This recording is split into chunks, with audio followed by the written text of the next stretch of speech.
अस्सलाम वालेकुम। Welcome to इमरात। दोस्तों फाइनली पाकिस्तान आर्मी ने एक बहुत ही ज़्यादा अच्छा कदम उठाया है। बहुत ही ज़्यादा बड़ा कदम भी आप इसे पाकिस्तान आर्मी की तरफ समझ सकते हैं, क्योंकि एक चीज़ जिसमें पाकिस्तान लैक कर रहा था, फाइनली उसको अपनी इन्वेंट्री में लेकर आने के लिए और उस टेक्नोलॉजी को बाकायदा अपने मुल्क में खुद डेवलप करने के लिए पाकिस्तान ने बड़ा कदम उठाया है। बड़ा कदम कुछ यूं है कि पाकिस्तान ने थाईलैंड के साथ एक मुआहदा किया है, जिसके तहत पाकिस्तान उनसे 100 फर्स्ट विन MRAP व्हीकल्स खरीदेगा। MRAP व्हीकल्स क्या होती हैं कि mine resistance ambush protected vehicles होती हैं, बख्तरबंद गाड़ियां जो कि ना सिर्फ IED ब्लास्ट को बर्दाश्त कर सकती हैं, बल्कि उसके साथ साथ हैवी कैलिबर मशीन गन्स को ये रोक सकती हैं। Even anti tank heavy machine guns के राउंड्स को भी ये बर्दाश्त कर सकती हैं या रोक सकती हैं। ये काफी ज्यादा हैवीली प्रोटेक्टेड आर्मर्ड व्हीकल्स होती हैं, जो कि आर्मी यूज करती है अपनी स्पेशल फोर्सेज को लेकर जाने के लिए, या उसके अलावा ट्रूप्स को किसी बहुत ही ज्यादा सेंसिटिव एरिया पर लेकर जाने के लिए ऑपरेशंस के दौरान। और पाकिस्तान ने ये जो फर्स्ट विन व्हीकल का मुआहदा साइन किया है, इसमें 100 तो वो पाकिस्तान थाईलैंड से खरीदेगा, लेकिन बाकी जो व्हीकल होंगी उसके बाद फ्यूचर में वो पाकिस्तान खुद बनाएगा। पाकिस्तान में इनका खुद तैयार किया जाना ट्रांसफर ऑफ टेक्नोलॉजी के तहत, और उसमें पाकिस्तान खुद अपने सब सिस्टम्स को भी ऐड करेगा। दोस्तों इस TOT का पाकिस्तान को क्या फायदा होगा? इसके साथ साथ इसका हम मुआवजा अमेरिकन मैक्स प्रो से भी एक हद तक करेंगे। इसका कंप्लीट मुआवजा तो नहीं करेंगे, क्योंकि आज की वीडियो कंप्लीटली फर्स्ट विन पर ही रखेंगे, लेकिन ये कुछ कॉन्टेक्स्ट में अमेरिकन मैक्स प्रो MRAP से ज्यादा बेहतर है, और वो भी पाकिस्तान यूज करता है। सबसे पहले मैं आपको इसकी बेसिक फीचर्स बताता चलूं तो इसका जो वेट है वो 9 से 10 टन के दरमियान है, और एक वक्त में 11 लोगों को कैरी कर सकती है, जिसमें 10 आपकी ट्रूप्स या आपकी स्पेशल फोर्सेस के पर्सनल हो सकते हैं और एक driver. First win vehicle 100 kilometre per hour की स्पीड प्रोवाइड करती है और तकरीबन 600 किलोमीटर से ज्यादा की रेंज के साथ आती है। इस पर अगर आर्मामेंट की बात की जाए, इनके किस किस्म के वेपन्स लगाए जा सकते हैं, तो इस पर 7.62 mm की मशीन गन कैरी की जा सकती है, जो कि completely remote controlled weapon system होगा, और उसके साथ साथ 40 mm के ग्रेनेड लॉन्चर को इस पर लगाया जा सकता है। एंड फ्यूचर पर इस पर surface to air missile system लगाना भी पॉसिबल होगा।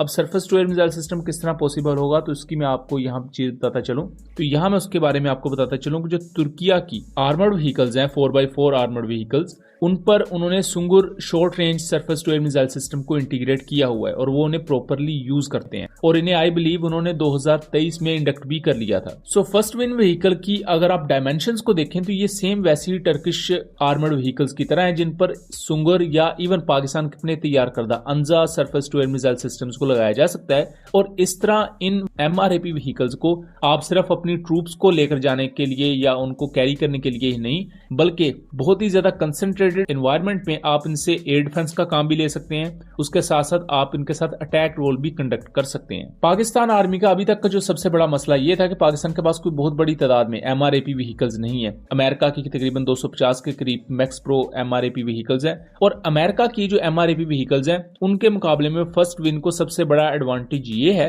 कि MRAP की निस्बत फर्स्ट विन तकरीबन 3 टन हल्की है, यानी कि मैक्स प्रो का जो वेट है वो 12.7 या 13 टन के अराउंड है, जबकि ये जो फर्स्ट विन MRAP व्हीकल है इसका वेट तकरीबन 9 से 10 टन के दरमियान है, तो कम से कम भी 3 टन का फर्क है। फर्स्ट विन इस कॉन्टेक्स्ट में काफी हल्की होने के साथ साथ आपको बेहतर ऑपरेशनल रियल्म प्रोवाइड करेगी, और इसमें चूंकि अगर आप स्पेशल फोर्सेस को लेकर जाने की बात कर रहे हैं तो पाकिस्तान की SSG और इस फर्स्ट विन का जो कॉम्बिनेशन है वो बहुत ही ज्यादा पाकिस्तान को फायदा देगा, खासतौर पर TTP के खिलाफ या इस तरह की दूसरी टेरर ऑर्गेनाइजेशंस के खिलाफ, जहां आपको अक्सर औकात ये डर होता है कि IED ब्लास्ट हो जाते हैं, और अगर नॉर्मल आपके पास गाड़ियां हो, नॉर्मल व्हीकल हो, तो उसको बहुत ही ज्यादा नुकसान पहुंचता है। अब IED के खिलाफ ये कितनी ज्यादा कारगर है ये तो मैं आगे चलकर आपको बताता हूं, जिससे आपको अंदाजा हो जाएगा कि फर्स्ट विन का मुआहदा पाकिस्तान के लिए कितना ज्यादा अहम होगा। इन फ्यूचर पाकिस्तान अगर TOT के तहत इसको ज्यादा नंबर्स में बनाता है तो पाकिस्तान को इसके एक्सपोर्ट राइट्स भी मिल सकते हैं, जैसा कि पाकिस्तान चाइनीज MBT 2000 को अपने पाकिस्तानी वेरिएंट के नाम पर अल खालिद की शक्ल में बनाता है। उसमें बहुत से पाकिस्तान के अपने सब सिस्टम्स भी हैं, और पाकिस्तान उसे एक्सपोर्ट भी कर सकता है।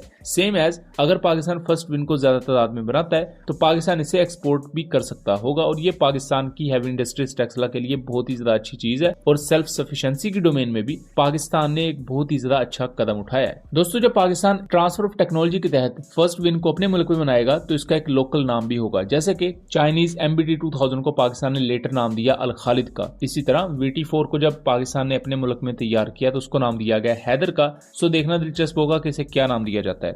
इसके साथ साथ इसकी प्रोटेक्शन की बात कर लें तो ये प्रॉपर आपको बैलिस्टिक प्रोटेक्शन प्रोवाइड करती है, जो कि नेटो के स्टैनक 4569 लेवल 2 के बराबर है। उसके अलावा माइन प्रोटेक्शन की बात की जाए तो ये स्टैनक 4569 के लेवल 4A के बराबर है।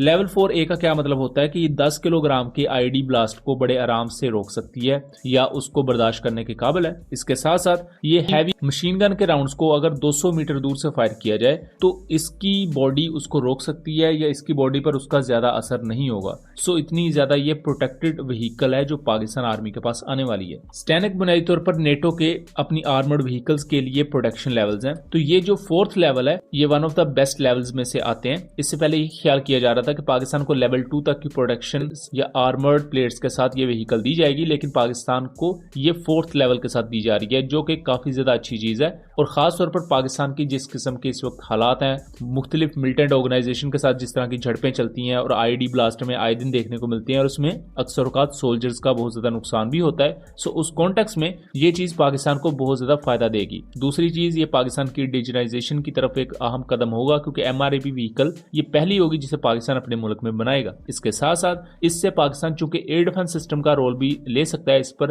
अंजा मिसाइल या अगर फ्यूचर में पाकिस्तान सुंगर की तरफ जाता है तो वो इन पर माउंट किए जा सकते होंगे। तो उस कॉन्टेक्स्ट में भी पाकिस्तान को बहुत ही ज्यादा फायदा होगा और इसे फ्यूचर में पाकिस्तान की मिनी एयर डिफेंस व्हीकल के तौर पर भी यूज किया जाएगा। सो दोस्तों, ये था एक एनालिसिस। उम्मीद करता हूँ चीजें क्लियर रही होंगी। वीडियो पसंद आई हो तो इसे ज्यादा से ज्यादा शेयर कीजिएगा एंड चैनल को सब्सक्राइब कीजिएगा। मिलेंगे अगली वीडियो में, तब तक के लिए अल्लाह हाफिज।